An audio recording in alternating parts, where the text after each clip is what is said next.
to address the country. Thank you. Thank you, Mr. Deputy President.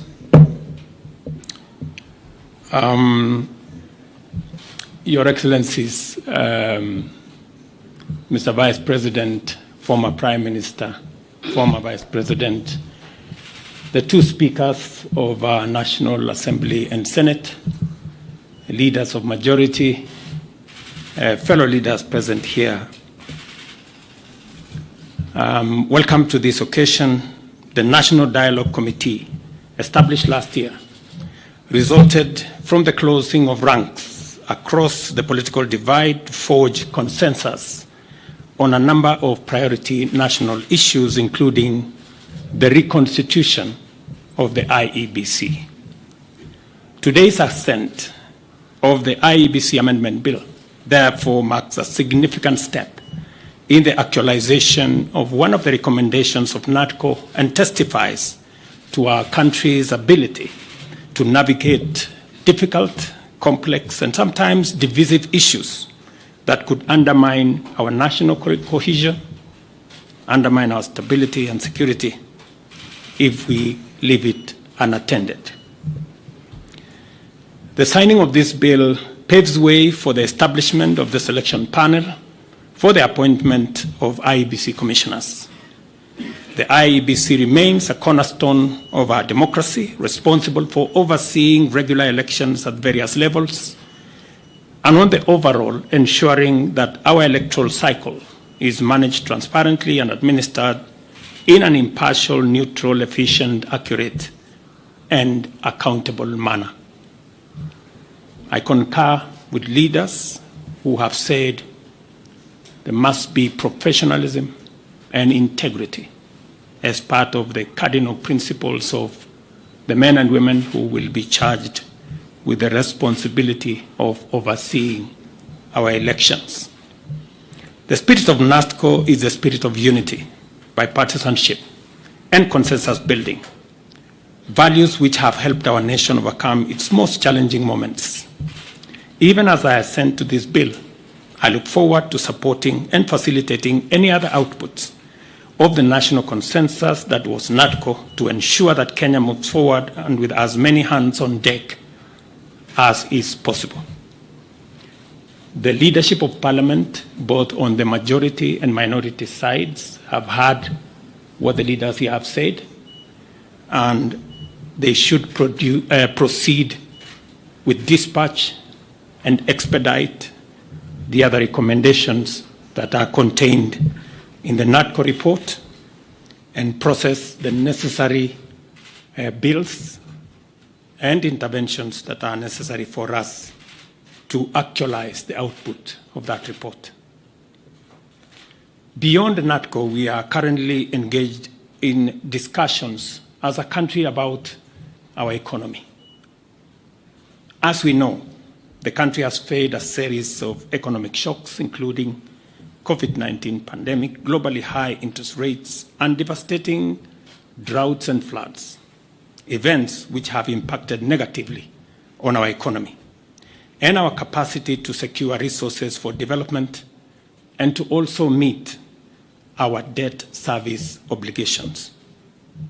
In the last 2 years, we have put in our best efforts to mobilize domestic and external resources to accelerate our economic program, pull the country back from the danger of debt distress, and set us on a path of economic transformation. These efforts have strengthened the Kenya shilling, reduced fuel prices at the pump, and lowered the cost of living, including the cost of essential household commodities. This year, my administration presented revenue-raising measures through the Finance Bill 2024, which were aimed at not only consolidating the economic recovery program, but also propelling the country to the next phase of investing in key social and economic infrastructure projects to advance our development agenda and reduce on our debt burden.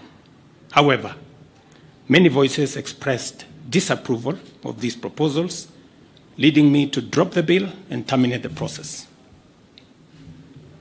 It therefore means that apart from the people of Kenya asking us to consider alternative means of raising revenue, which I agree with, there is general consensus that the country requires to confront and address long-standing priority national issues, including national debt, public expenditure, and anti-corruption measures, so as to release resources for creating opportunities, creating jobs, and creating wealth. As a way of charting the future from the current situation we are facing, I welcome all the leaders here, and I have heard what they have said this morning, and all other stakeholders working together for us to address the current economic situation through a broad-based political arrangement and to rally the country forward, as has been said by the former Prime Minister. And therefore, we have yet another opportunity as a country, Kenya being the resilient people we always are, to come together and figure out the future of our country in a manner that makes sure that we address the existential challenges and threats that face our nation. And that's the reason why I set up